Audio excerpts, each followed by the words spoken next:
1, 2, 3, 4, 5, 6, 7, 8, 9, 10. 1, 2, 3, 4, 5, 6, 7, 8, 9, 10.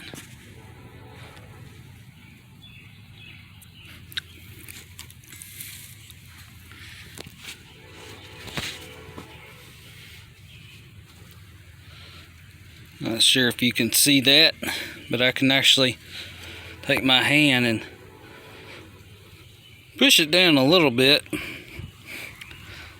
That's no good. This one is pretty stiff. That spring over time will compress, if that makes sense.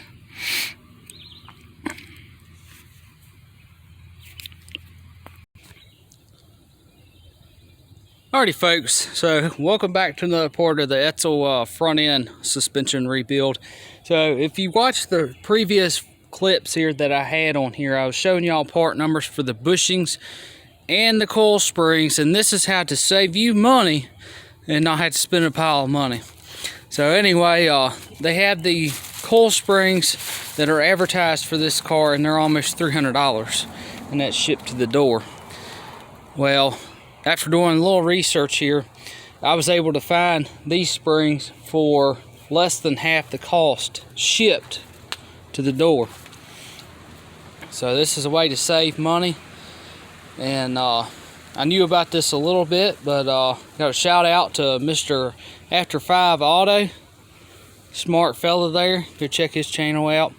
But a lot of it really, as long as the springs are pretty much the same height, and this one's a little taller, but you got to think too that that spring over here, the original, over time it will compress and they do wear out. And I think that's what we had going on with this side on the car here, is it was just so wore out that, you know, it was making the car sag a little bit in the front, if that makes sense. But anyway, so this is the coil springs. These are actually for a 64 Ford Galaxie. And these came from, I believe, stockwise.com. But I have the part number. If you go to the beginning of the video, I have the part number. It's a dormant part number. And I also have the part number for the bushings as well. These are the original bushings here, and these are the new ones. So you want to make sure and get them correct. And I was trying to show y'all, you want to take a micrometer here and measure the outside diameter and the inside diameter of the original as well. And I made a little mistake here. So this little piece right here, this is the insert for the bushing and all that. I actually, when I pulled the originals off, they actually stayed underneath the car, and that's not part of it at all. So I made a couple videos back about that, and that's definitely not correct. But that bushing just slides right over just like that. And I've actually went ahead and checked it. I just took their new one and slid over it, and it slides over just fine. It's, you know, no play or nothing like that. So now I haven't tightened it up yet, but I have to tighten it up. But it slides right over it, so that's beautiful. But these are the bushings that mine took, and these right here, and kind of a little expensive there. They're the AC Delco bushings, but you have to make sure, measure the outer diameter of that and the inside diameter as well. It's very important. Measure your originals and measure your, make sure you get the same measurements on your new ones, and make sure the height is the same too. Now you got to remember this bushing is shot, so it actually would be a little bit taller.